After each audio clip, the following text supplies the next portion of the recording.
Boa noite, né? Já são 18 horas e 1 minuto. Hoje é dia 7 de outubro de 2024. Iniciamos mais uma atividade do eixo temático de análises clínicas e toxicológicas do nosso programa educacional, que é promovido pela Academia de Ciências Farmacêuticas do Brasil, em nome da qual lhes dou boas-vindas e boa noite.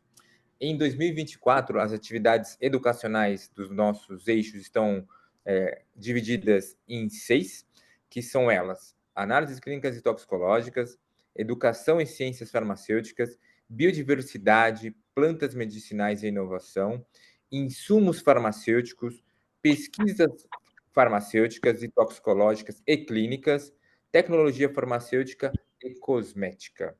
Todas as nossas atividades, elas acontecem de forma regular ao longo do ano. O horário a qual essa atividade acontece é das 18 aproximadamente às 19h30.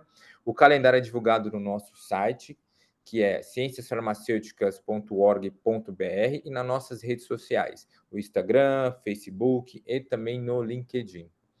O programa educacional da Academia de Ciências Farmacêuticas do Brasil possui atividades gratuitas graças aos nossos mantenedores, que é a AMS, Sindusfarma, Eurofarma, Hiperafarma, Abafarma, Abifina, BD, FC Farma, Hipofarma, ICF, Sincamesp, Estevanato Group e Witton Brasil. Eu sou Kleber, eu sou acadêmico titular, eu estou lotado na cadeira 105 da Academia de Ciências Farmacêuticas do Brasil, integrante do Comitê de Trabalho do Eixo Temático em Análises Clínicas e Toxicológica. Na noite de hoje, eu serei o moderador responsável pela nossa atividade. Eu vou apresentar o nosso palestrante de hoje, que é o Dr. Renato Astorino Filho. O Dr. Renato, ele é doutor em Bioquímica pelo Instituto de Química da Universidade de São Paulo, IQ-USP. Ele realizou pós-doutorado na área de desenvolvimento de biofármacos no mesmo instituto. Atualmente, ele é sócio e ocupa o cargo de diretor técnico do laboratório Biomed DNA, onde ele realiza atividades de pesquisa e desenvolvimento de novos produtos e metodologias para diagnóstico molecular. Dr. Renato, em nome da academia e do nosso eixo temático, coordenado pela professora Maria das Graças, eu lhe dou boas-vindas e passo a palavra para iniciar a nossa atividade. Obrigado pelo convite, né? É um prazer estar aqui conversando com vocês sobre um tema que atrai muita atenção do público, né? Que é a parte de identificação humana, mais conhecido como o famoso teste de DNA. Então, eu vou falar um pouquinho sobre o que a gente enfrenta hoje, né? Em termos de atualidades, o que a gente usa hoje, quais são os recursos que nós temos e os desafios, né, inerentes a esse tipo de serviço, de exame, né? Vou começar aqui. Bom, então eu vou falar um pouco sobre, de uma forma geral e ampla, né, as partes que compreendem o exame de DNA. Então, falar sobre as amostras, a parte de documentação, quais são os marcadores genéticos que são utilizados atualmente, né, as metodologias, né, os equipamentos, insumos e os cálculos envolvidos nesse exame. Então, falando um pouquinho das amostras, né, hoje, o que a gente tem convencional, né, que se utiliza são as amostras de células bucais, então, um raspado de célula bucal, que ele é feito com suave, né, ou uma escova cervical, e esse material ele fica conservado, né, ele fica armazenado num tubo contendo uma solução conservante, ou também ele pode ser feito um esfregaço direto num cartão FTA, né, que é um cartão que ele nada mais é do que uma base de celulose, né, que tratado quimicamente para preservar. Então ele tem componentes desnaturantes de proteínas e permite a estabilidade do DNA durante anos, né? Então hoje é o que se tem consagrado aí para armazenagem desse material. E também se utiliza muito o sangue periférico, né? Ou coletado através de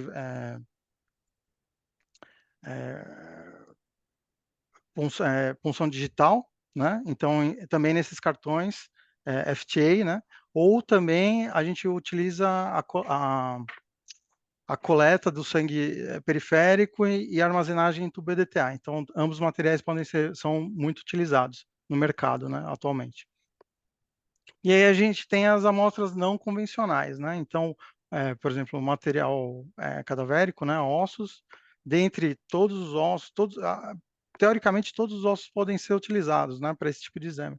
Só que na prática, assim, pela nossa experiência, a gente vê que amostras de fêmur e dentes, elas são muito mais favoráveis a esse tipo de análise, né?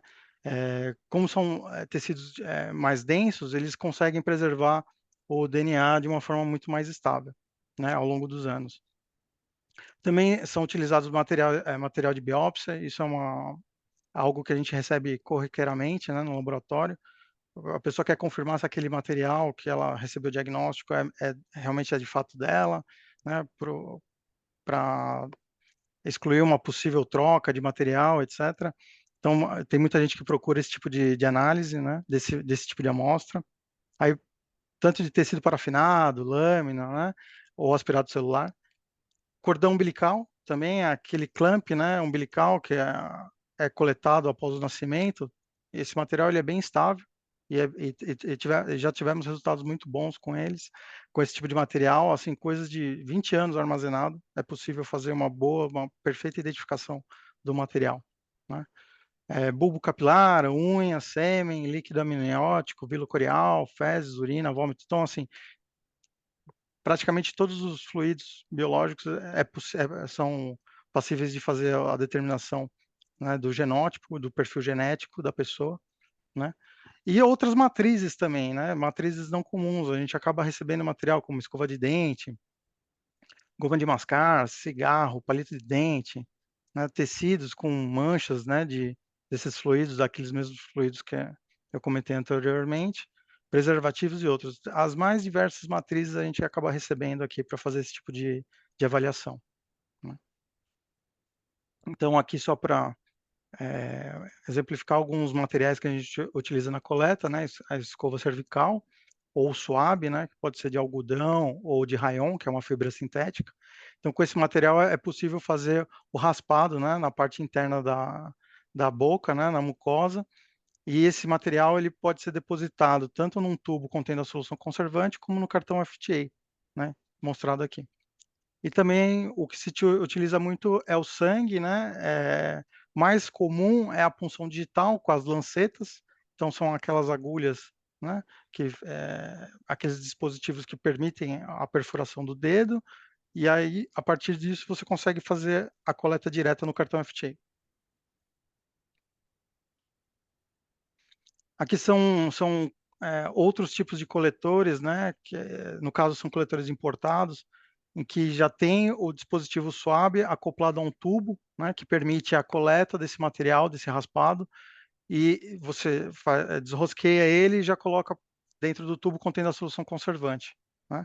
E tem esse outro coletor, também importado, no qual você tem um funil que permite a coleta da saliva, né, então a pessoa consegue cuspir nesse tubo, né, e quando ele fecha a tampa, tem na parte da tampa tem a solução conservante, então tem um lacre, um filme, né, plástico, que ele é rompido ao você fechar o tubo, né, permitindo com que a amostra de saliva entre em contato com a solução conservante, o que garante a estabilidade até o momento da análise. Então, assim, além da questão das amostras, a gente tem a parte da documentação, que é uma parte muito importante do processo, né? As pessoas, elas procuram esse tipo de serviço, mas elas não entendem, né, devido à desinformação, elas não entendem que é muito importante a gente fazer uma completa identificação dos envolvidos, né? Então, muita gente quer fazer análise, quer levar a criança e às vezes não tem nem a certidão de nascimento, não tem nenhuma documentação. Por incrível que pareça, isso é muito comum acontecer, né? E isso inviabiliza a realização do exame, né? Então, sem essa parte documental, a gente não consegue seguir com o exame de fato, né? Então, os envolvidos, né, geralmente o pai ou a mãe, né, no caso de maternidade, determinação de maternidade, tem que ter o documento original com foto, né?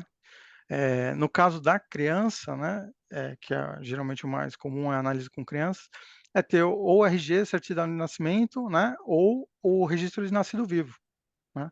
Então esses documentos e só pode ser feita essa análise de posse desses documentos e na presença de um responsável legal, seja ele o pai ou a mãe. Há casos, né, em que realmente, não tem nenhum dos né, os responsáveis legais não estão presentes, né, não faleceram, né, ou a criança está sob a guarda do Estado, tem vários casos assim, em que aí realmente precisa ter uma outra documentação que permita o exame, né, como uma certidão de tutela, curatela, né, até em alguns casos, né, a mãe materna, né, a avó materna ou o avô paterno, tal, o avô materno, eles conseguem fazer a realização, conduzir o exame via uma procuração reconhecida em cartório, né, ou com um ofício judicial, né. Então só nesses casos, realmente, assim, com toda essa documentação é possível seguir com o exame. E aí, a partir do momento que você tem a documentação completa, a gente consegue fazer, o preenchimento do formulário de identificação. Então, é um documento também muito importante, em que o laboratório ele tem que armazenar durante anos, né, para comprovar que toda aquela análise foi feita seguindo os padrões, legais, né. Então, além dos documentos, é importante nesse formulário de identificação, informações sobre os envolvidos. Então, se a pessoa realizou algum procedimento, né, como uma transfusão de sangue ou uma transfusão de medula, alguma coisa do tipo, né. Então essas informações, elas são muito importantes, porque, ó, no caso, por exemplo, pacientes que realizam transplante de medula, né, dependendo do tempo, já tem isso bem descrito na literatura, eh, é é muito provável a formação de mosaicismo na parte da mucosa, da boca, né. Então, a partir de células mesenquimais, né, células embrionárias, células tronco mesenquimais, elas podem se diferenciar em tecido epitelial e você ter um mosaico formado. Então, na hora da coleta, você coletar um material que vai ser identificado, vai ter marcadores do doador. Então, isso já tem isso descrito. Então, nesses casos, por exemplo, quando tem a a participação de um dos indivíduos, realizou o transplante de medula, a gente utiliza outros tipos de amostras, como, bulbo capilar, né, ou sêmen. Então são materiais que adicionalmente são coletados também para fazer uma dupla verificação, antes da liberação do laudo. E também em todo o processo, todos os formulários, a gente faz a coleta da impressão digital, para realmente ter uma garantia, né, a mais adicional, além da assinatura, claro, que eles assinam o formulário, ter uma garantia de que aqueles realmente, de fato, são os envolvidos na análise. Por tentativa, né, às vezes as pessoas querem tentar burlar o exame e tal, então o laboratório tem que ter essa garantia. Agora falando, já dos marcadores, né, genéticos. Hoje, o que é mais utilizado, amplamente utilizado, são os marcadores de microsatélite, né, também conhecidos como marcadores STR, né, de Short Stand and Repeats, né. São marcadores que eu vou explicar mais à frente para vocês, né, são, bem polimórficos, têm altíssimo poder de discriminação na população. Então, isso é o que a gente usa hoje, padrão. Isso é o padrão do mercado, né. Mas também tem muito trabalho, alguns trabalhos em que se utiliza marcadores de SNPs, né, marcadores de polimorfismo de base única. Isso ocorre em alguns casos, né. Eh, Geralmente análise de variação de DNA mitocondrial, né, quando os marcadores de microsatélite não conseguem responder à questão que está sendo estudada, né. Então, aqui falando dos marcadores de microsatélite, eles são basicamente repetições de 3 a 5 nucleotídeos, né, que elas ocorrem em todo o genoma. Então, essas regiões, elas, apresentam diversas repetições desse mesmo grupo de nucleotídeos, né. E o que é importante, as regiões flanqueadoras, né, as regiões das extremidades dessa área de repetição, elas são altamente conservadas. Então, essa conservação dessas regiões é que permite a amplificação disso de diferentes indivíduos. Então, como você tem, essas regiões conservadas, teoricamente, todas as amostras a gente consegue amplificar esses marcadores. E como eles apresentam uma grande variabilidade dentro da população, ou seja, eles são altamente polimórficos, isso torna esse tipo de marcador um marcador muito eficiente nessa análise de identificação humana. Então, aqui é um exemplo, né, de um marcador que está localizado no cromossomo 8. Então, você vê aqui, um dos alelos ele apresenta 8 repetições, né? E no outro alelo, você vai ter 10 repetições desse tetranucleotídeo. Então, o que você vai ver no laudo, né? Você vai ver 8 e 10. Então, você vai ver esse marcador, ele vai estar identificado no laudo, e vai ter para aquele indivíduo, para esse indivíduo que está sendo analisado aqui, vai ter o número 8 barra ou vírgula 10. Então, você sabe que ele é heterozigoto para esse marcador e apresenta essa configuração para esse tipo de marcador. Então, qual que é a evolução, né? A partir desses marcadores, né, eles foram sendo identificados, né, desenvolvidos, né, e a partir do conhecimento cada vez maior desses diferentes marcadores, foi possível obter painéis que são utilizados hoje no mercado, né? Então, isso começou na década de 90, na Inglaterra, né, com a formação do primeiro painel, que é o SQUAD, né, que vem de 4 marcadores, em que iniciou esse trabalho de detalhamento desses marcadores de microsatélite. Aí, a partir disso, teve o desenvolvimento do painel SGM, né, que vem de segunda geração, né, Second Generation Marks. Então, a segunda geração de marcadores, um painel que já veio com 6 marcadores, né? Aí, na década, quase no ano 2000, a gente já tinha marcadores, painéis com 8 marcadores, seria esse SGM Plus. E a partir daí começou a ter um investimento de empresas privadas no desenvolvimento desses marcadores visando o mercado de identificação humana. Então, os principais, que ainda continuam sendo os principais players desse mercado, que é a Thermo Fisher e a Promega, né, eles desenvolveram marcadores com 15, painéis com 15 marcadores. Então, só para ter uma ideia, o CODES, né, que é o famoso banco de dados, né, de genótipos do FBI, né, ele se iniciou na década de 90, ele começou com 13 marcadores, né, focado em ter esse material genético para possível identificação de algum indivíduo que cometeu o crime, né? Então, isso começou com 13 marcadores, você vê, em 1998. Hoje, né, a partir de 2017, eles ampliaram, né, esse número de marcadores para 20, e até hoje são os marcadores padrão no mercado, padrões para esse banco de dados deles. Então, isso é uma estrutura enorme, né, que eles têm nos Estados Unidos hoje, que qualquer amostra que eles identificam em uma cena de crime, eles conseguem, a partir do momento que eles conseguem recuperar DNA de qualidade, eles fazem a determinação desses marcadores e começam a fazer a comparação com o banco de dados, né, que ele é feito, se compõe basicamente de indivíduos que foram presos, né, que passaram pelo sistema prisional. Hoje, no Brasil, isso já se iniciou. Então, já tem um processo, né, de genotipagem de indivíduos que passaram pelo sistema prisional. Só que é aquilo, ainda tem muito a se evoluir nisso, né? Então, tem os laboratórios de medicina legal, medicina forense do Estado, né? Então, eles fazem essas análises também a partir de material de perícia e podem comparar com esse banco de dados nacional também que está sendo montado. Então, aqui é um exemplo de um painel comercial atual, né? Inclusive, é um painel que a gente utiliza, né? Então, aqui você consegue ver a identificação, né, dos marcadores de STR, né?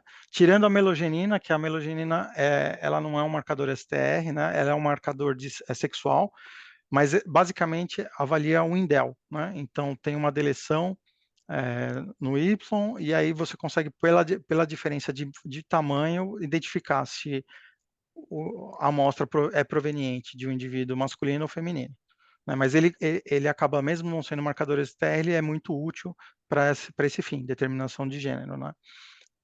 E aqui os demais marcadores, né? Então, você tem aqui uma nomenclatura, né, específica para cada marcador. O Todos esses marcadores, né, como eu falei, eles têm regiões flanqueadoras que são conservadas, então, para a amplificação dele, um dos iniciadores utilizados para a reação de PCR, ele é marcado com um componente fluorescente. Então, isso permite o quê? A gente gerar amplicons, né, que sejam passíveis de detecção fluorescente. Então, a gente consegue ter, como esses marcadores eles apresentam diferentes tamanhos, a gente consegue ter uma diversidade de marcadores em função de tamanho e em função de cor, né, de excitação por fluorescência. E isso vai permitir a composição de painéis mais complexos, que os equipamentos vão conseguir fazer a determinação, a discriminação de cada um desses tipos de marcadores. Então, aqui mostra a localização, né, em qual cromossomo está e posição, e a sequência, né? Como eu falei, você tem desde trinucleotídeos até pentanucleotídeos, né? Que compõem esses marcadores. Nesse caso, basicamente, desse painel, né, que é o PowerPlex Fusion, você tem 23 marcadores de microsatélites, sendo um sexual, que é o DYS391, que ele também entra como um adicional para fazer a confirmação de sexo do indivíduo, né? Só que ele é específico do cromossomo Y. Então, você tem 22 autossômicos e um sexual. Esse daqui, no caso, é só para fazer auxiliar nessa função de determinação de sexo. E os 22 autossômicos é que vão contribuir para a determinação de vínculo genético. Então, quais são as vantagens desse tipo de utilizar esse tipo de marcador?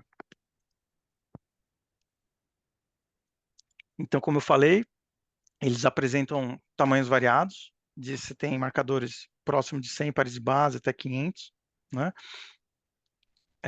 As regiões flanqueadoras deles são atualmente conservadas, então isso permite a amplificação de diferentes a amplificação desses marcadores em diferentes indivíduos, né?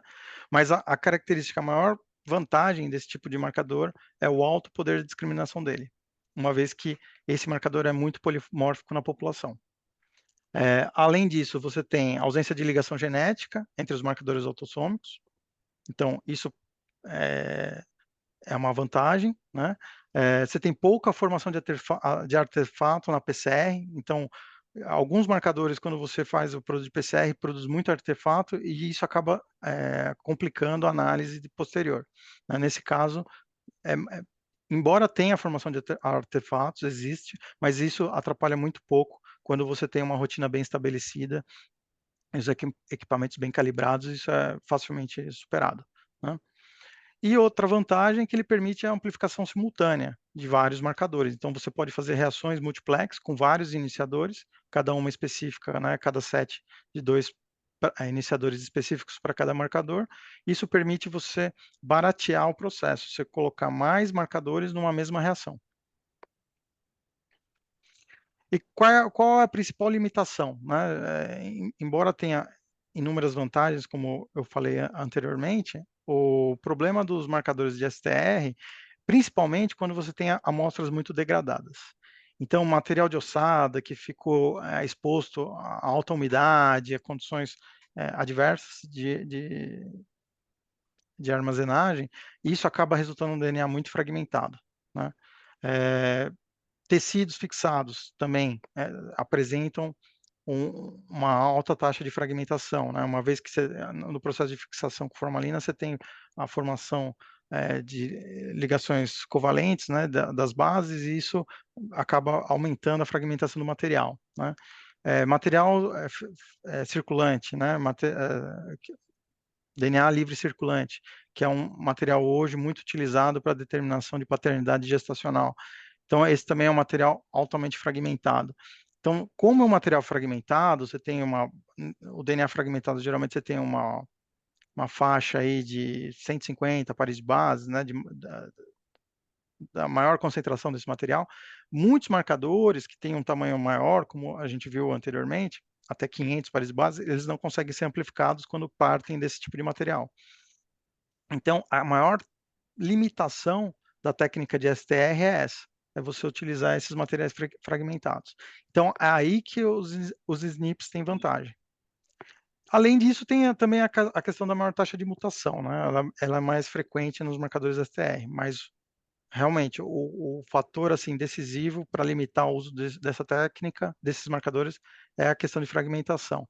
Então aqui a gente pode ver, ó, análise de um DNA genômico, né, normal, diria assim, com pouca fragmentação, analisado por um sistema microfluídico, né, de análise, né, o bioanalyzer, né, quem conhece, quem trabalha sabe. Então aqui a gente consegue ver nesse pico com maior peso molecular, a gente tem o DNA genômico, né, mais conservado. Então, desse tipo de amostra, e tem DNA degradado também, isso é normal. Desse material, desse tipo de amostra, eu consigo fazer amplificação tranquila de todos os marcadores. Dificilmente eu vou ter problema com uma amostra com esse perfil aqui de controle de qualidade. Agora, quando eu trabalho com material muito fragmentado, isso daqui não existe. Não tem, eu não tenho DNA genômico intacto, né? E o nível de fragmentação dele está muito alto, então está beirando aqui os 150 pares de base. Isso acaba inviabilizando a amplificação de diversos marcadores. Como eu falei, né, nesses casos, você pode utilizar marcadores, né, de polimorfismo de base única, ou seja, SNPs, né, vem da sigla para inglês, né, Single Nucleotide Polymorphism. Então, são alterações de base única que ocorrem no DNA.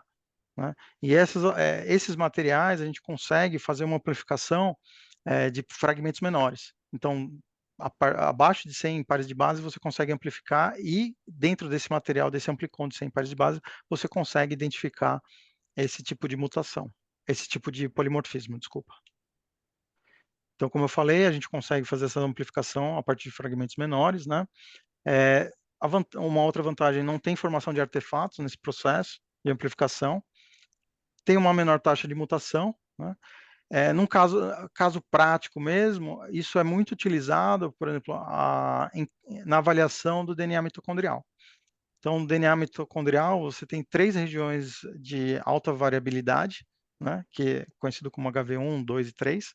Essas regiões é possível você identificar através de sequenciamento, então você consegue sequenciar essas regiões e comparar um indivíduo com outro, né, como o DNA mitocondrial ele é herdado da parte materna, então você, nesses casos em que tem interesse em saber se ambos os indivíduos são provenientes da mesma mãe e tal, é possível fazer essa análise. Então você sequencia essas regiões hipervariáveis, compara, né, faz a comparação e consegue ver se tiver mutações presentes, você já vê que não são alterações, né, de bases que não batem entre os 2 indivíduos analisados, a gente consegue determinar que eles não são provenientes da mesma origem materna. Então aqui falar um pouquinho das metodologias, né. Então hoje, a prática do mercado para análise de marcadores de STR é a análise de fragmentos, né. E no caso de SNPs, hoje a prática, o que se utiliza muito é o sequenciamento de nova geração, né. Aqui no caso MPS, né, de Massively Parallel Sequence. Então aqui esses equipamentos de alta capacidade de sequenciamento, eles são muito utilizados para avaliação de SNPs. Os SNPs também podem ser avaliados por outras técnicas, né, até análise de fragmentos você consegue analisar SNPs, só que aí no caso é muito restrito a quantidade de SNPs que conseguem ser analisados, né.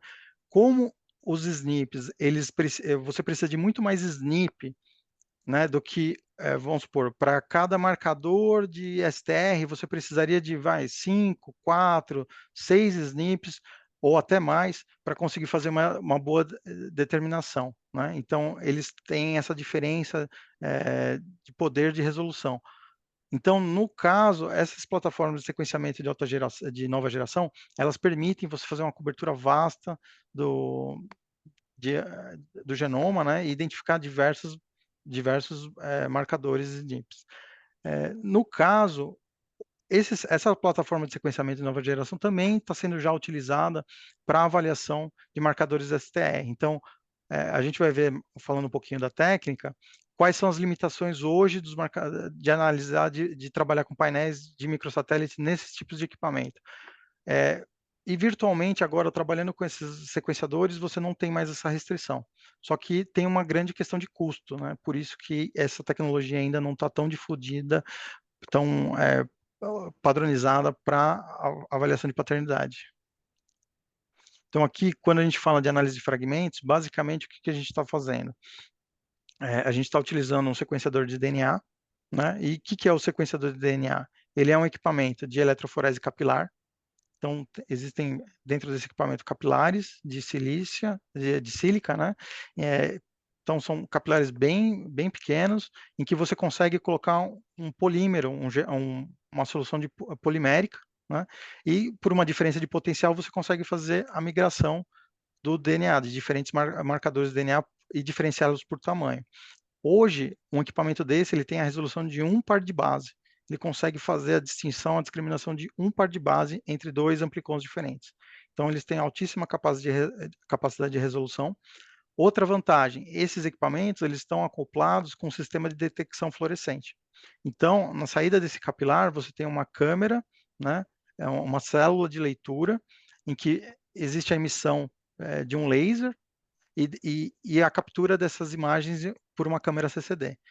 Então, você consegue fazer a separação tanto por tamanho, né, como por marcador fluorescente.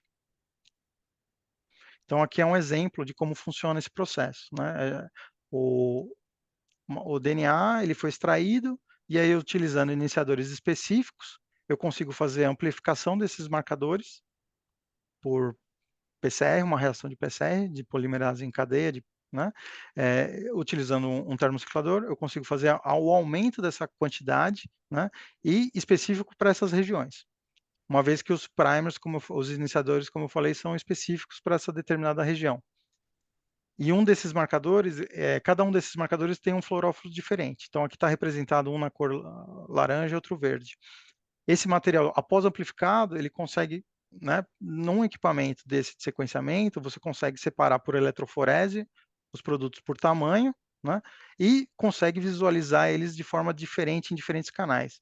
Então, essa combinação de separação por tamanho, mais por marcação fluorescente, permite a gente trabalhar com painéis mais complexos, né, hoje com 27, né, marcadores no mesmo painel. Hoje, a gente trabalha com 2 painéis, né, então, um painel num painel específico a gente consegue fazer 22 marcadores, e com o outro a gente consegue ir até 8 marcadores. Então, no total, a gente tem 30 marcadores de STR para um indivíduo. E isso então a gente trabalha como padrão 22 marcadores, para fazer a genotipagem de um indivíduo, né? Em casos específicos, quando você tem uma possível mutação, né? Aí isso é expandido para fazer uma determinação mais precisa, né? E mais robusta aí desse caso. Aqui a gente falar um pouquinho sobre a questão dos cálculos, né? Então, todo laudo de paternidade você vai ver uma coisa chamada índice de paternidade. Esse índice de paternidade é um valor estatístico obtido para cada marcador. Então, cada marcador que você vê no laudo, né, que tem em comum entre o pai e o suposto filho, por exemplo, como metade do material genético do pai tem que passar para o filho, você tem que ver obrigatoriamente um marcador do pai no filho para todos os marcadores avaliados, né? Isso seria uma situação normal. Você pode ter um evento de uma inconsistência, que a gente chama, de ter um marcador que não bate entre o pai e o filho só. Isso é muito comum, acontece, né? E geralmente é devido a casos de mutação. Então, ocorreu uma mutação e o filho apresenta um marcador diferente, né? Mas isso não exclui ele de ser o pai biológico do suposto do filho, né? Esse índice de paternidade, como é que ele é calculado? Então, você tem uma razão, né, entre a probabilidade do pai, de fato, ser o pai, e de um homem qualquer, porque não é uma análise absoluta, né? É uma análise estatística. A gente pega, são 2 indivíduos que estão entrando na análise e isso está sendo comparado com uma população, né? Então, esse valor, esse índice de probabilidade que tem para cada marcador, ele é realizado, basicamente, é uma equação em função da ocorrência, da frequência de ocorrência daquele alelo. Então, como eu mostrei para vocês, tem um alelo 8 e 10 para aquele indivíduo apresenta um alelo 8 e 10 para determinado marcador. Então, esse alelo 8, ele através de estudos de frequência de ocorrência desse alelo na população, existem tabelas de frequência alélica para cada população. Então, no Brasil, mundial, tem cada população você tem uma tabela de frequência alélica. E essa tabela, ela é utilizada para o cálculo desse índice de paternidade. Então, isso é uma coisa importante, né? E tem muitos trabalhos que foram feitos com base nesses marcadores. O grande problema é que muitos trabalhos, às vezes, são antigos e trabalharam com painéis menores, né? Então, você não tem essa informação hoje para todos os painéis, para todos os marcadores disponíveis nos painéis de hoje, comercialmente disponíveis. Então, uma vez calculado esse índice de paternidade para cada marcador, no final você tem a multiplicação de todos esses índices, né? E aí você tem o índice de paternidade combinado. Esse índice de paternidade combinado, ele vai realmente mostrar o qual é de fato a probabilidade daquele indivíduo que está sendo analisado de ser o pai biológico. Então, é um número, né, geralmente na casa de milhões, bilhões, né, em que ele mostra o quão mais provável aquele indivíduo analisado ser o pai do que um outro qualquer. Então, esse é o resultado que a gente acaba tendo. Aí você tem uma fórmula, né, que pega esse índice de paternidade combinada e, e é feito um cálculo percentual. E aí você tem a famosa, né, ele é pai por 99,99%, né? Então, aqui é um exemplo, né, de laudos em que você consegue ver, né, tudo que a gente conversou até agora. Então, quando você tem, né, você não pode excluir o pai de uma paternidade, né, porque esse é o resultado, né, você não pode excluí-lo de ser pai biológico. Você vê que pelo menos todos existem pelo menos um alelo comum entre os dois indivíduos, para todos os marcadores avaliados. E isso vai acabar gerando um valor no índice de paternidade para cada um desses marcadores. Ao final, esses valores vão ser multiplicados e você vai ter um índice de paternidade combinado. Então, aqui está falando que realmente é 45 bilhões de vezes mais provável o indivíduo ser o pai da criança, né, do que um outro indivíduo qualquer ser o pai. Então você vê que são números assim bem robustos, né, resultados bem robustos. Você só teria problema assim de eventualmente encontrar alguém por acaso, de ter esse mesmo perfil genético, um a cada 45 bilhões de pessoas. Então você vê que isso apenas avaliando 22 marcadores. Se você for jogar para 30, o número é absurdo, né? Aí, com base nisso, você vai ter uma fórmula percentual, que isso daqui, na verdade, é 99,999 diversos noves aí de porcento, e dos alelos compartilhados, 22 de 22. Então, no caso de uma exclusão, de fato, o que acontece? Você tem os dois indivíduos avaliados, e é que você começa a ver as inconsistências aparecendo. Então, ele aqui é homozigoto para esse alelo, né? Enquanto que o suposto filho, você tem alelos completamente diferentes. Então, você já tem já tem uma exclusão.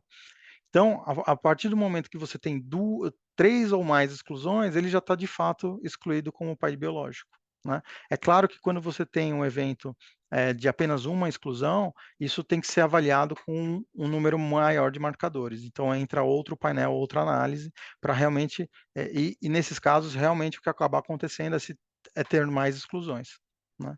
Que aí confirmam que ele não tem essa ligação. Ou, no caso de não ter exclusão, aquele alelo único que que ele é inconsistente, que ele não bate, ele de fato é uma mutação.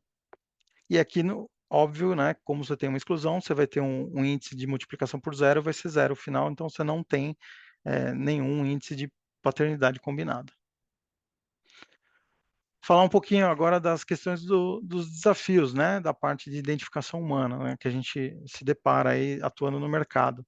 Então, falar um pouquinho sobre acesso à demanda, os laboratórios hoje no país que realmente fazem esse tipo de análise, né? A questão de fornecedores de insumos e equipamentos para esse tipo de análise específica, né? Falar um pouco sobre desinformação e questões de regulamentação. Então, para ter uma ideia, hoje mais de 5 milhões de crianças não têm o nome do pai na certidão de nascimento, né, isso dados aí do Conselho Nacional de Justiça, né, então é muita gente, é muita gente. E a gente vê a demanda que tem por esse tipo de exame aqui, né. Só para ter uma ideia, no primeiro semestre de 2024 são quase 100.000 crianças que foram registradas como, eh, sem o pai, né, o que representa aí 7% dos nascimentos no ano, né. É um número, assim, expressivo e que só cresce, né, não diminui, só vai aumentando o número de crianças que não têm o nome, no registro, né. Isso daí basicamente a gente está falando de 500 registros por dia feitos sem identificação. Então realmente uma situação, né, grave e não se limita só a crianças que estão sendo registradas. Tem inúmeros, inúmeros casos de pessoas, eh, com mais idade, né, senhores e tal, que procuram saber se são primos, se são parentes, irmãos, né, tem muita procura por esse tipo de coisa, então muita gente, não tem essa informação, né. Eh, os laboratórios que hoje fazem isso são muito poucos, né, na nossa visão, hoje se você está falando aí, se tiver mais de 30 laboratórios é muito, né. Então você tem grandes laboratórios que, claro, né, acabam captando uma boa parte da demanda, né, você tem Fleury, DASA, Sabin, né, DB, Aliança, que são os maiores laboratórios hoje, eles acabam captando a maior demanda, e tem outros laboratórios menores, né, como nós, que estão espalhados no país e que também são mais especializados nesse tipo de exame, mas ainda são poucos laboratórios. Então, hoje tem muita oferta no mercado, muita gente captando, esse tipo de exame, mas e direcionando para grandes laboratórios. De fato, laboratórios que são especializados e atuam nisso, são poucos, são muito poucos. Então, se for tentar, suprir essa demanda de que existe no mercado hoje, muito provavelmente os laboratórios não dariam conta, se isso fosse feito de uma vez. Então, o que a gente observa é que tem muita licitação, muitos fóruns, né, muitas secretarias aí, Tribunal de Justiça, tal, que licitam exames, fazem licitação de exames para o ano inteiro. E aí contratam laboratórios particulares. Embora existam iniciativas públicas, né, para fornecer o exame gratuito, tudo, isso ainda é muito restrito, então acaba levando muito tempo para a pessoa ter o resultado, né. E então muitas pessoas acabam aderindo ao serviço particular para resolver um caso de família.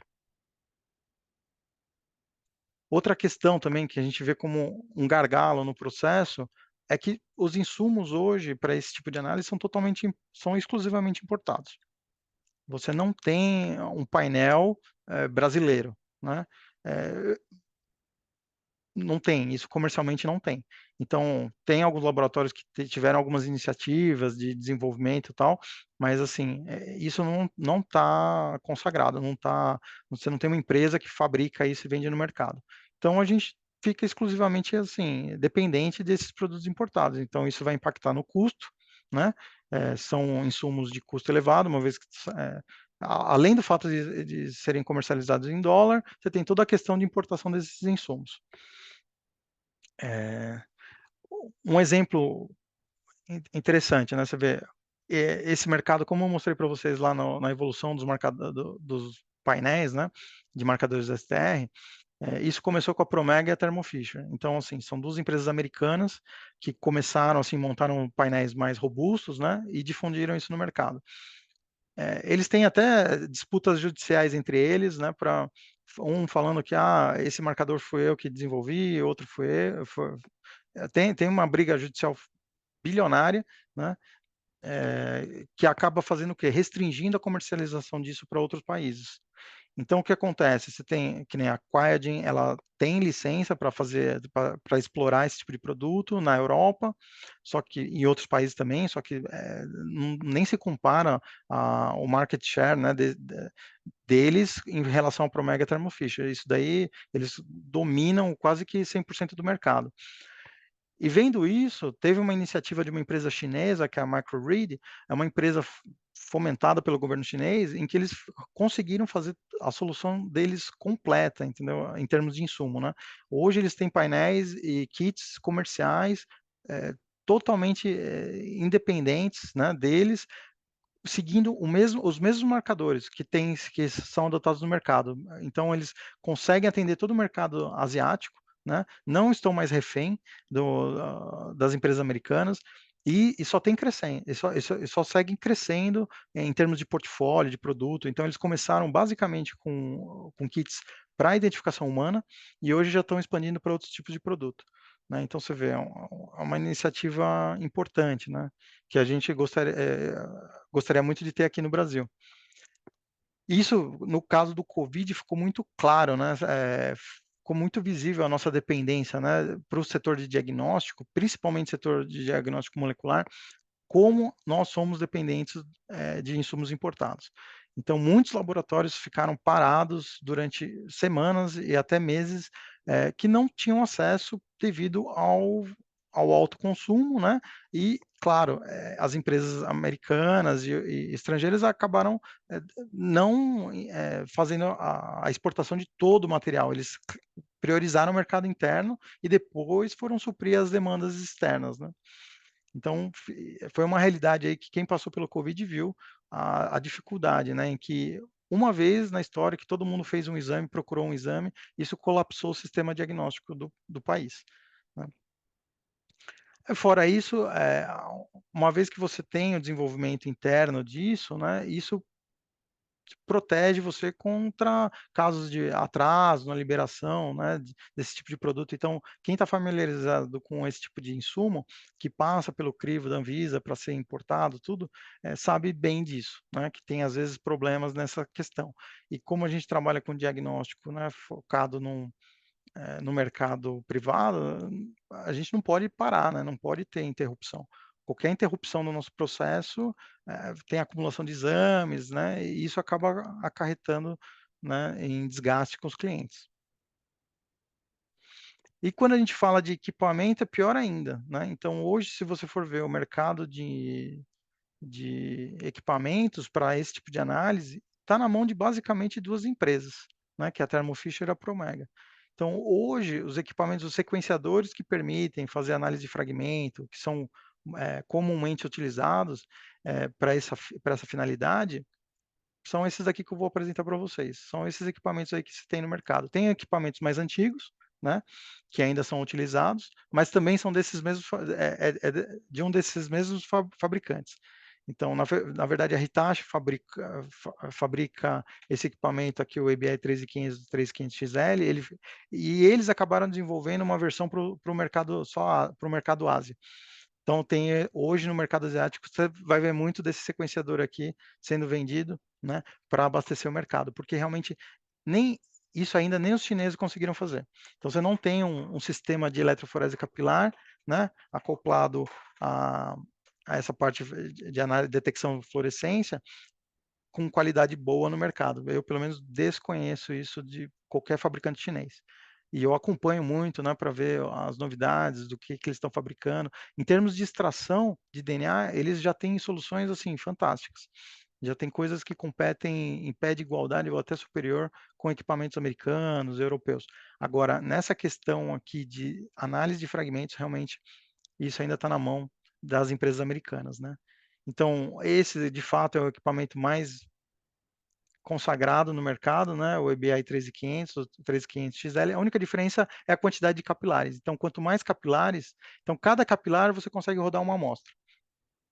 Então, em teoria, se ele tem 8 capilares, você consegue rodar 8 indivíduos numa análise, né, numa corrida. Né? Pensando que você vai fazer uma análise entre um pai e um filho, então você conseguiria fazer 4 casos. Né? não considerando duplicatas técnicas, né, fazendo uma conta dessa, você conseguiria rodar 4 casos em 1 hora. E você tem uma versão XL que você consegue 24 capilares, com um sistema de detecção de 6 fluorófilos simultâneo. Então isso permite você já trabalhar com painéis com 20, acima de 20 marcadores tranquilamente, né, então hoje isso já está consagrado no mercado. E você tem equipamentos recentes que já têm a capacidade de trabalhar com 8 canais, até 8 canais. Então isso ainda permite você trabalhar com painéis com mais marcadores ainda, né. Então, tem muito desenvolvimento em cima de painéis mais sofisticados, né, que permitem uma maior resolução em casos mais complexos aí de paternidade. Tem esse equipamento aqui também, que é da Thermo, que é mais antigo, né, mas ele continua sendo vendido, comercializado, em que aí você consegue trabalhar com 48, 96 capilares, fazer corridas simultâneas de 48 amostras, 96 amostras de uma vez. Isso eu estou falando, são corridas que levam 1 hora para serem feitas, né. Falando um pouquinho aqui da desinformação, né, então, tem muita o que chega na mídia, né, nos veículos de comunicação, né, são casos assim, de erro do laboratório, né, o laboratório errou, tal, mas, assim, realmente isso é passível de acontecer, claro, né, são operações realizadas por seres humanos, isso é passível de ocorrer, mas isso é uma exceção. A metodologia é muito robusta, os protocolos de análise são muito robustos. Hoje, para vocês terem uma ideia, todos os resultados que nós realizamos e liberamos, eles são comparados com todas as análises que foram feitas no dia e com todas as análises que foram feitas até a primeira análise da empresa. Então, nós desenvolvemos um sistema de bioinformática que faz essa comparação de todos os casos. Então, caso ocorresse uma eventual troca de amostras, isso seria detectado. Os genótipos iriam mostrar ali, ó, esse perfil aqui está batendo com outro caso que não tem nada a ver com esse caso, né. Então tem muita segurança, né, eu também tenho contato com alguns outros laboratórios, até grandes laboratórios, que também têm essa tecnologia e fazem uso disso, né. Então, é aquilo, tem todo um rigor, né, uma marcha analítica para fazer esse tipo de análise. Então, realmente são extremamente seguros, né. E eu vou mostrar um caso aqui que aconteceu, por exemplo, foi feita uma análise de trio, em que foram feitas análises de 2 supostos filhos, né, e um pai, um suposto pai. Então 2 filhos e um pai, um suposto pai. E nesse caso, né, o primeiro resultado, o que a gente obteve foi que um dos filhos era realmente filho desse indivíduo e o outro não. Então, óbvio, né, a primeira reação é: "Não, tá errado esse exame, tá errado".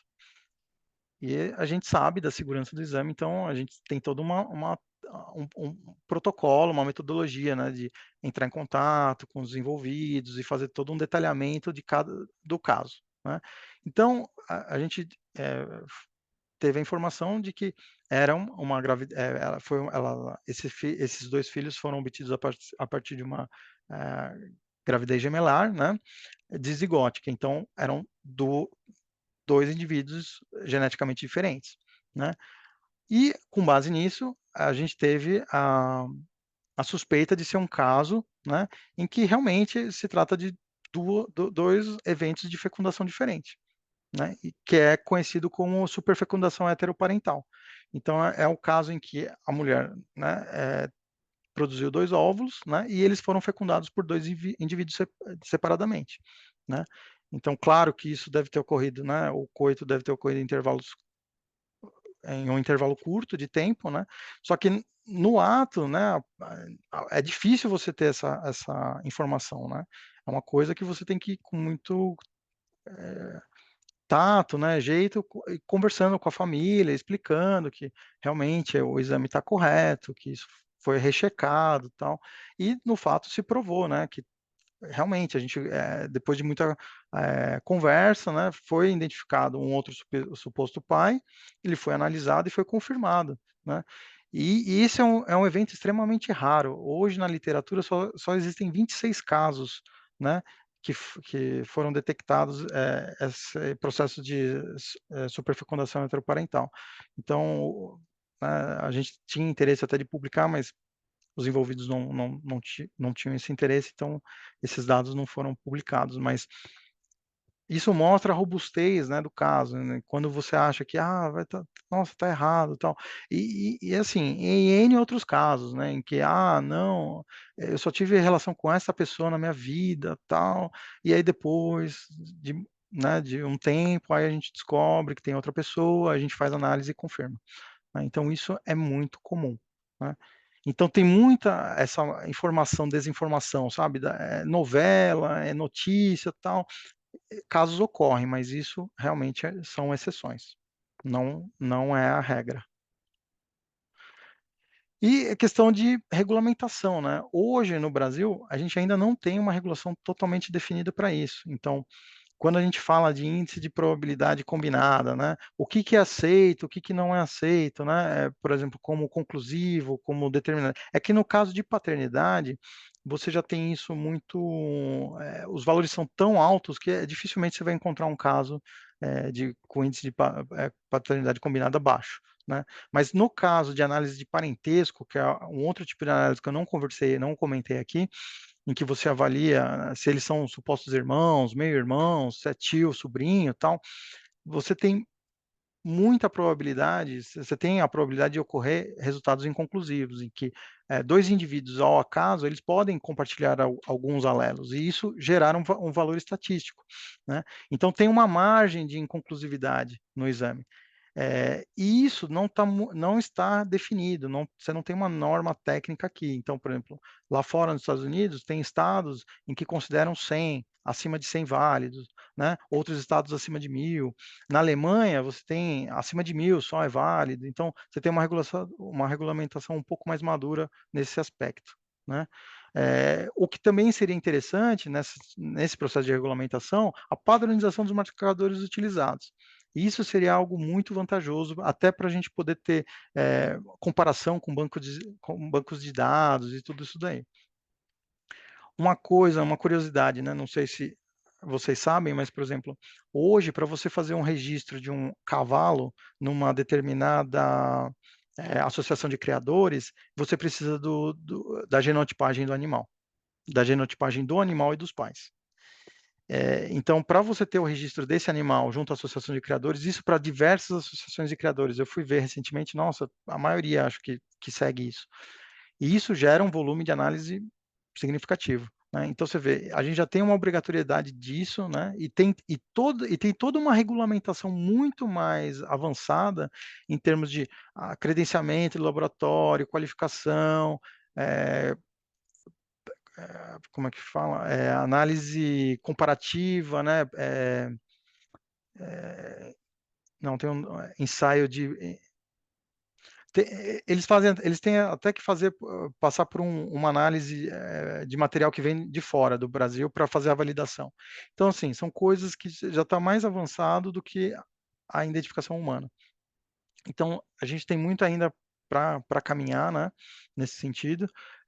Uma coisa que seria muito interessante é você ter a genotipagem obrigatória, né, para o registro civil e para a certidão de óbito. Eu sei que é uma coisa assim, parece até utópico, né, mas nós vemos a dificuldade que existe, por exemplo, de familiares que querem fazer exumação, como é complicado e burocrático esse processo, né. Então, por exemplo, precisa ter um ofício judicial para autorizar a exumação, aí para o laboratório poder fazer a coleta, não é algo trivial, não é algo simples de fazer, são pouquíssimos laboratórios no país que trabalham com isso. Nós trabalhamos muito com isso, temos muita demanda, realizar isso, no Brasil inteiro. Só que tem lugares até que o acesso do profissional às amostras é inviável, né.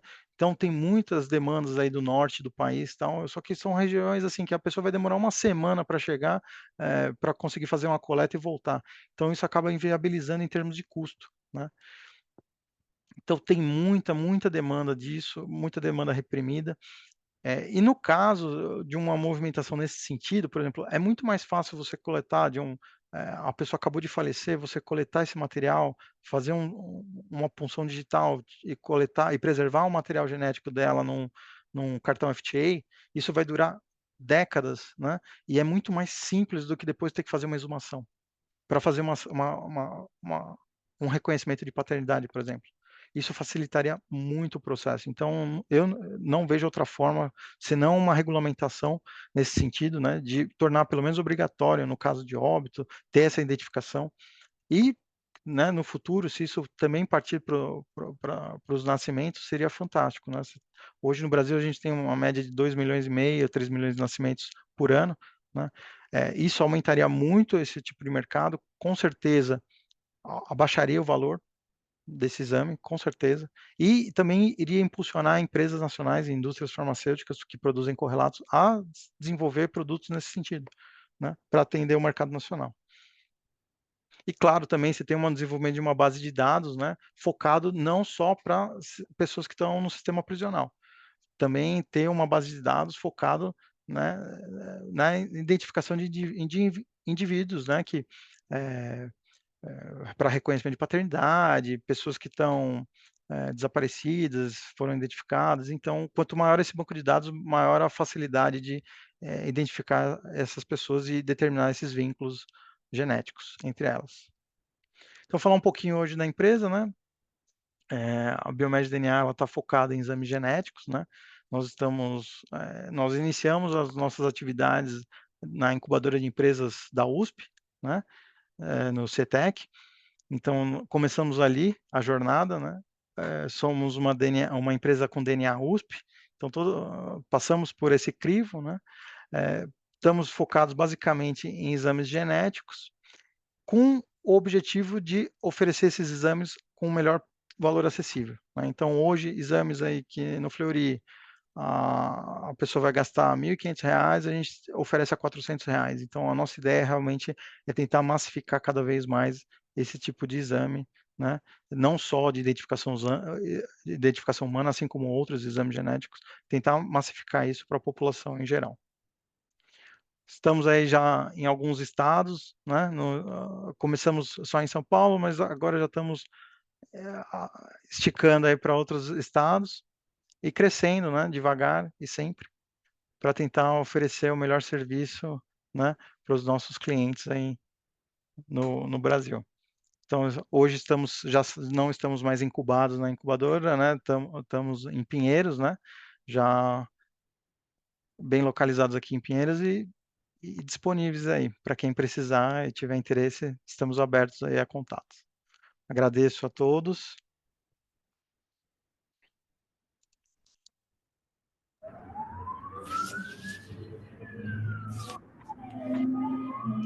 Olá, doutor Renato, obrigado. Foi excelente, realmente um assunto que, como é bem falado aqui no grupo, é de domínio de poucos, né? Além de poucos laboratórios, são poucos profissionais que dominam o tema, como você colocou aqui, de uma forma, assim, clara, mais complexa, né? É um tema bem difícil. Tenho certeza que todos vão sair mais educados dessa noite, né? Bom, eu vou abrir agora para perguntas, né? Então, peço que todos os interessados em fazer pergunta para o Dr. Renato coloque aqui no chat as questões, né? Bom, mas eu vou me adiantar aqui, vou lhe fazer uma pergunta, Renato. Você falou de um dado, vou dizer até meio assustador, né? Então, você está falando de 500 nascimentos por mês ficam sem registro. E teria alguma forma de solucionar isso? Porque eu entendo que isso é uma utilidade pública, né? E como que você enxerga isso? Você tem alguma ideia de levar o serviço prestado pelo laboratório para esses locais, né? Que obviamente devem ser muito pulverizados, porque você fala assim, 500, levando em consideração o Brasil, é pouco, mas são 500 mensalmente. Não, 500 dias. 500 dias? Então, É, pior ainda, né? Então é muito. sim, São sim. muitos recém-nascidos que não têm o vínculo genético esclarecido. 7% dos nascimentos. E, Muita. e isso se mantém ano a ano, se mantém. Você tem uma pequena variação de um ano para o outro, mas se mantém. É um dado que a gente acompanha, né? Uhum. Assim, o que eu vejo, né, como solução para isso é aumentar o acesso. Muita gente não faz porque o valor do exame, se você comparar o valor do exame básico que está na casa aí de 300, de R$ 400, um exame desse, se você comparar ele com a renda per capita, né, ou, desculpa, com a renda per capita não, com o salário mínimo, Uhum, né, você vai ver que é uma proporção muito grande. Então, nos Estados Unidos, se você vai comparar um exame desse, custa US$ 200, né? Só que a média do salário mínimo, só que o salário mínimo americano é muito maior. Então, claro. o que eu vejo é aumentar o acesso. E para aumentar o acesso, eh, tem que ter, mecanismos, né, que favoreçam isso. Então, por exemplo, o governo comprando exames, né, junto a laboratórios, isso é uma iniciativa, né, você tem iniciativas de alguns laboratórios que são do governo, que foram montados para também massificar isso daí, para tentar oferecer o exame, com acesso gratuito, né. Mas eu tenho certeza que se a gente conseguir, seria muito mais barato para o governo fazer uma parceria com as empresas privadas para elas aumentarem as suas capacidades operacionais e, com certeza, o valor do exame vai despencar, né. Fora isso também, como eu comentei, o desenvolvimento, o interesse de indústrias nacionais, né, que produzem correlato, em começar o desenvolvimento nisso. Até porque nós, como laboratório, nós temos, né, pela RCD. Agora eu não lembro o nome da última que foi atualizada. Uhum. Nós podemos fazer desenvolvimento de metodologia in-house, então muitos desses insumos a gente consegue fazer o desenvolvimento. Então tem muita coisa que já é factível de ser feita, né. É claro que, para atender a nossa demanda, às vezes utilizar um kit comercial é mais vantajoso, é mais prático, né. Mas conforme você tem um aumento desse volume, você tem que fazer isso, né. Hoje, por exemplo, que nem eu comentei, no mercado veterinário, isso é feito totalmente in-house. São pouquíssimos os laboratórios que usam essa tecnologia, eu sei porque eu já trabalhei dando consultoria com esses laboratórios, eles utilizam isso, só para fazer a validação do processo. E toda a metodologia é in-house, porque para eles conseguirem vender a R$ 100 no mercado, R$ 150, que é hoje o preço, praticado, eles têm que aderir a esse tipo de coisa. Então você já tem essa realidade no setor no segmento veterinário, né. Então agora a gente teria que migrar, isso seria uma das iniciativas. Não diria que Ah, seria a única, mas seria uma dessas iniciativas para aumentar o acesso. deveria ser obrigatório esse exame. Olha, com as questões que a gente lida no dia a dia, realmente a gente vê que muita coisa seria evitada, né. Você vê desde casos de maternidade, a gente vira e mexe, vai em maternidade fazer coleta, né.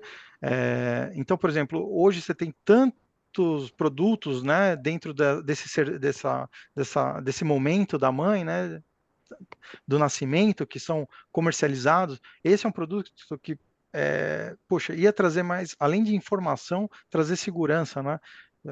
Pô, é um exame que ele geralmente é feito logo após o nascimento, já é feita a coleta, é uma punção digital do pezinho, já coleta o material, já vai para o laboratório, é feita a análise e no dia seguinte a gente já consegue dar o resultado. Então, assim, as ferramentas existem, né, a gente só precisa massificar elas. Tá. E você tem algum dado que apresente assim a porcentagem, o número de trocas de recém-nascido que acontecem em maternidade? Tem alguma coisa que fala sobre isso? Eu não tenho um número preciso, mas assim, de novo, fazendo buscas na internet, a gente vê que não são casos, assim, isolados. Isso acontece, é claro que os hospitais cada vez mais trabalham para melhorar isso, né, e eu estou dando só um exemplo, né. O que eu mais vejo são casos, assim, de pessoas, que o que que acontece? Muito se procura esse tipo de exame quando tem envolvimento, de herança, né, busca por essas situações. Então, aí você tem a procura, porque tem o custo, mas tem a possibilidade de retorno, né. Então, eu vejo que se isso fosse mais acessível e tivesse mais disponível, né, por exemplo, difundido em farmácias e tal, o acesso a um kit desse a um baixo custo, as pessoas utilizariam isso. Tem muita gente que tem essa demanda, só que tem casos em que a pessoa vê o valor e fala, não, não vou fazer. Acaba não fazendo porque compromete uma parte da renda, né? Uma parte significativa da renda. E a Biomed já foi fazer, você mesmo citou, só reforçando, foi fazer esse exame em hospitais já, para comprovar se realmente. Já em hospitais super consagrados, já fomos acionados pela direção do hospital para resolver um caso desse, em que, por exemplo, as pulseirinhas tinham sido violadas, né? E Uhum. aí a liberação só ia ser feita da criança depois do exame. Então a gente foi na maternidade, coletou, fez, no outro dia já soltou o resultado, e aí sim, a partir do momento que foi confirmado, através do exame de maternidade por DNA, aí foi, eles liberaram, deram alta para gestante. Mas a maior atuação é na exumação, vínculo genético, hoje, da Biomed, ou não? Não diria que é a maior, mas assim, eu vejo que é significativo porque poucos laboratórios fazem. O material de análise de DNA através de material de exumação, Uhum. não é qualquer laboratório que faz. Isso não é só específico aqui, nosso, é no mundo. Então, por quê? Porque é um tipo de material em que você não tem garantias que vai ter o resultado da análise. É, porque você pode encontrar o osso em N situações de preservação, né? E quanto mais degradado, maior a chance de você conseguir obter um painel significativo com todos os marcadores. Por exemplo, você precisa de um número mínimo, né, de marcadores. Você está falando aí de 13. 13 seria um número muito baixo, mas 16 marcadores já seria um resultado mais robusto, né? E não é qualquer laboratório que consegue fazer isso. Tem que Entendi. ter uma certa experiência aí com esse tipo de amostra, né? Porque a etapa de extração ela é muito importante para você ter sucesso na análise Tá, desse tipo tá. de material. Legal. Eu diria que E o maior caso, a maior demanda do laboratório hoje são em questões para resolver a paternidade de forma amigável. Então, os pais existe a suspeita, o pai tem a suspeita de ele não ser o pai da criança, tal, então ele quer fazer o exame, ele de forma amigável se presta a fazer o exame e para evitar que isso entre em vias judiciais, né? Então temos demandas judiciais também, né, em que o laboratório já, devido ao tempo que ele está no mercado, ele já, em alguns casos, ele é acionado diretamente pelo juiz. Então, o juiz faz um ofício e fala, não, esse laboratório vai fazer o exame. Então, já aconteceu com a gente também. Mas a maior demanda, ela vem de pessoas que querem resolver de forma amigável, tem uma suspeita ali e querem resolver. tá. E tem diferença entre por exemplo, você citou que a Biomed está em outros estados, e creio que tem alguma questão de legalidade, né? Assim, tem uma legalidade jurídica, por exemplo, porque você falou durante a palestra que vocês também comercializam kits, né? Creio eu que há diferença entre a pessoa que compra um kit no site e outra que vai fazer no laboratório. Tem alguma diferença? Na verdade, eu acabei nem falando do kit na apresentação, porque é tanta coisa que eu acabei tentando falar de uma forma mais abrangente, né, e superficial, não tentar me ater tanto a detalhe técnico, só mostrar um overview, né, de como é que o exame é feito, o que que se usa hoje, porque tudo que eu estou apresentando são as ferramentas que são usadas em todos os laboratórios que fazem isso, né? Uhum. Então, esse foi o objetivo. Eu nem comentei do kit, né? Então, o que a gente tem hoje? A gente tem um kit em que a pessoa pode fazer a autocoleta das amostras dela. Tá. Então, ela faz o suposto pai está com dúvida, ele quer fazer, então ele não quer expor a mãe, né? Ele compra o kit e faz ali direto ele e a criança, faz a coleta deles e manda para o laboratório. Então, seria um kit sigiloso, né? Só que como esse kit, a coleta é feita sem a presença de um profissional da empresa, né? Então ele não tem validade jurídica. Tá, Então ele é feito realmente só para tirar dúvida, né? Então tem essa demanda também. Muita gente acaba não conhece isso, não sabe disso, né? Ou desconfia, né? Então esse é o problema da desinformação. Então tem muita vinculação de que os exames não são precisos, não sei o que lá, que o laboratório é. Então às vezes a pessoa vê o produto, mas não tem confiança no produto. não compra, não adquire. Sendo que é um exame que vai ser feito com o mesmo rigor do que quando a pessoa vai e comparece numa unidade nossa, né, em que tem Tá, uma biomédica que faz a coleta dos indivíduos e faz toda a identificação. Então, como você tem esse rigor, né, na identificação dos indivíduos e na coleta, esse laudo ele tem valor jurídico, enquanto que o laudo de um kit de autocoleta ele não tem, né? Mas o rigor analítico é o mesmo. entendi, entendi. Nós temos uma pergunta aqui da Jocely Chiarella. Ela fala o seguinte, assim, doutor Renato: muitos países têm uma base de dados de DNA dos criminosos, pois a reincidência de alguns crimes é alta. O Brasil tem algo nesse sentido? Tem. Então, o Ministério da Justiça, né, se eu não me engano, foi em 2021, eles já começaram uma rede de laboratórios dedicados a isso, a fazer a genotipagem de amostras dos indivíduos no sistema prisional. Então, isso já está sendo feito no Brasil, né? Agora, quantos laboratórios estão de fato operacionais e funcionando nessa rede? Eu não tenho acesso a essa informação. Uma questão, né? A população carcerária hoje acho que está em 500 mil, né? Algo assim. Então, assim, tem muita gente para fazer exame, para fazer, Imagino. para obter isso, né?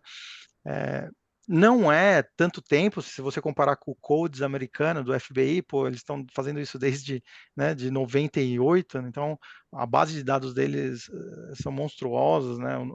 O número de análises que eles fazem por ano, eles fazem 300 mil análises por ano, então, assim, é um mercado mais maduro nesse sentido, né? Aqui no Brasil está sendo feito, tem sido feito isso, tem incentivo, né, do governo para isso, só que isso está restrito a laboratórios do governo.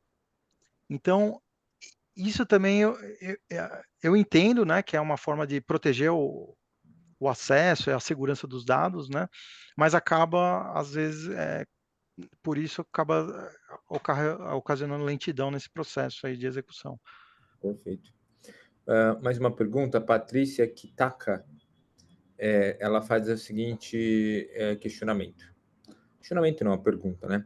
O laboratório oferece curso de formação de análise desses painéis e de ferramentas de STR e SNP? Então, hoje o laboratório está focado, né, na parte do, da realização dos exames, né? A gente não oferece nenhum curso, né? Ainda não temos essa pretensão, né? É, o que a gente faz é, em alguns casos, por exemplo, a gente emite parecer técnico. Então, por exemplo, o juiz ele precisa de um parecer técnico, né? Ou o advogado de uma das partes. Então, a gente tem esse serviço, a gente faz o parecer técnico, mas isso só dos exames que nós realizamos. Então, muita gente entra em contato, eu tenho o laudo aqui do laboratório X, Y, Z. Então, assim, é, nós não fazemos isso, né, ainda, né? O que a gente orienta é, caso você tenha uma dúvida, refaz o exame com a gente e a gente dá todo esse suporte. Então, é emitido, caso seja necessário, um parecer técnico, que isso pode ir para juiz. Já fizemos isso centenas, acho que nem lembro mais quantas vezes já tem N casos que a gente já fez esse parecer técnico, em que a gente explica de forma técnica, né, só que acessível, para tomada de decisão num processo legal, por exemplo. Tá, tá ótimo, Tornato. Bom, se não tiver mais nenhuma pergunta, eu vou encerrar nossas atividades de hoje. Estamos aqui rigorosamente. Doutor Kleber, Oi, professora Graça. um momento. Pode ir Bom, diretamente. antes de você encerrar a nossa atividade, que foi maravilhosa, queria mais uma vez agradecer o doutor Renato pela excelente palestra, super informativa, clara, didática. E como eu coloquei aí no chat, do domínio de poucos, né? Muito pouca gente que entende, porque o assunto é muito complexo e de grande responsabilidade. Então, mais uma vez, eu te agradeço muito, doutor Renato, agradeço muito ao doutor Kleber pela excelente moderação. E tem aqui é, uma curiosidade. Eu gostaria de saber quais as demandas mais frequentes, né, que a Biomed DNA tem para identificação humana? É exclusão de paternidade? Quais são os principais clientes da Biomed DNA? Então, como eu falei anteriormente, os principais clientes hoje que buscam a empresa são pessoas que elas querem resolver de forma amigável um, um caso em que tem essa desconfiança sobre a paternidade da criança, né? Então, isso é, assim, a grande maioria dos casos, né? Então, o pai, ele tem uma desconfiança, ele acha que ele não é o pai, então ele quer fazer o exame, né? Para ter esse resultado.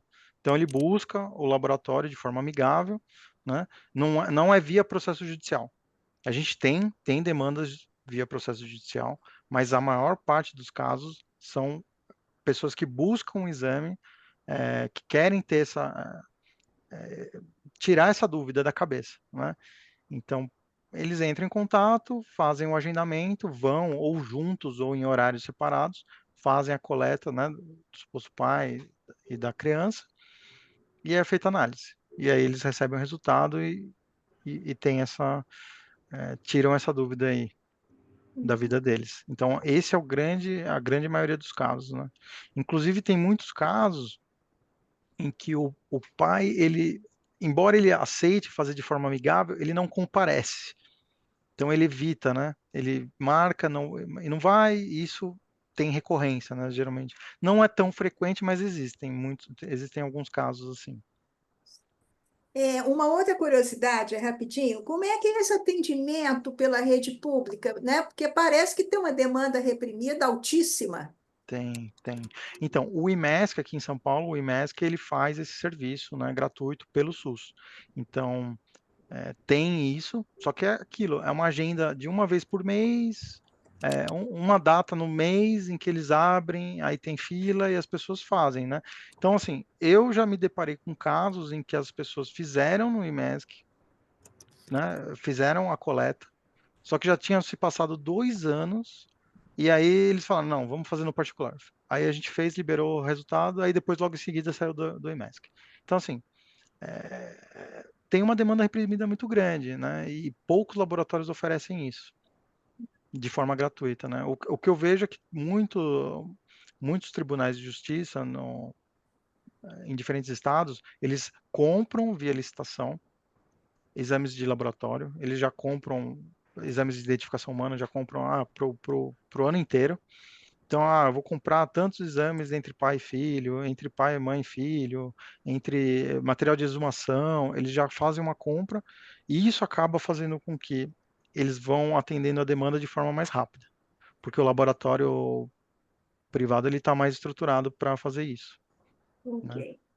Bom, no mais, então, eu queria te agradecer mais uma vez pela excelente palestra e desejar mesmo muito sucesso para você nas suas atividades profissionais e para também a Biomed DNA. Muito sucesso aí para você e doutor Kleber. Então, gostaria de dar boa noite a todos com os meus sinceros agradecimentos. Gostei demais da palestra. Parabéns para ambos. Bom, eu que agradeço o convite, né? E pela paciência de vocês aí ficarem me escutando aí 1 hora. Eu sou bom em fazer exame, em apresentar eu não sou muito bom, mas em fazer exame eu sei fazer. Excelente. Mas a pedido do Dr. Kleber, eu não tinha como recusar participar de um convite tão especial, né, para falar para um público tão seleto como esse, né? Então eu fiz questão aí de tentar apresentar de forma mais objetiva e clara a nossa realidade, né, o que temos hoje disponível no mercado e os nossos desafios, né? O que a gente encontra aí de dificuldade aí no caminho. Atingiu plenamente o objetivo. Muito obrigada. Bom, Eu que agradeço. então, com a finalização da professora Graça, a coordenadora do eixo de análise clínicas e toxicológica, eu quero encerrar a atividade de hoje, agradecendo a todos em nome da Academia de Ciências Farmacêuticas do Brasil, e de maneira especial ao Dr. Renato Astorino Filho, que nos trouxe hoje contribuições relevantes sobre um tema tão especial e de domínio de poucos. Eu aproveito também para informar que na próxima segunda, dia 14 de outubro, teremos uma palestra do eixo temático de insumos farmacêuticos, que trará como tema principal processos de desenvolvimento para produção de insumos farmacêuticos para ativos para vacinas. Então, com essa chamada para a nossa próxima atividade na próxima segunda, eu encerro a transmissão e um grande abraço a todos e até a próxima atividade.